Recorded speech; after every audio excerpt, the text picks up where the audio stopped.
تعالوا يا جماعه اوريكم الزحمه دي عشان ايه. تعالوا نشوف. بتحط هنا في المكنه 2 درهم، ولو قدرت تدخل المفتاح ده في اي مربع من دول، اي مربع من دول كده هتاخد فلوس. المربع ده فيه فلوس، سماعه. شوفوا بقى المكنه دي بتدخل كام درهم في اليوم. اهو يلا بينا، واحد جديد اهو، ولا ده نفس اللي فات برضه.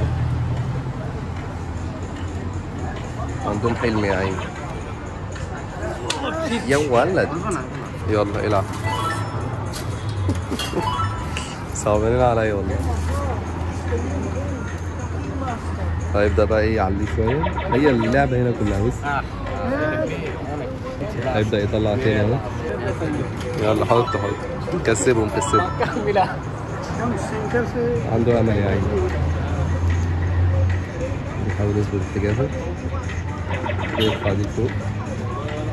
يا ولا جماعه، لو قابلتوا الالعاب دي في اي دوله في العالم كلها العاب خدع. ليه بقى؟ لان المكنه اللي زي دي بتبقى متبرمجه على ابعاد معينه. اصل اكيد مش هيحطوا له مثلا 600 700 دولار في المكنه اللي زي دي، هيدفونز باسعار وحاجات زي كده، وفي فلوس كتير محطوطه وسهل قوي ان انت تجيبها. لا، هو مجرد ما بيدوس على الزرار ده هوب مظبوطه الحاجه معينه، عمرها ما هترشق معاه وتدخل. ولما بتيجي مع حد بتبقى 1 في المليون يعني، بتبقى غلطه مكنه زي ما بيقولوا، لكن هي بتبرمجها على بعد معين.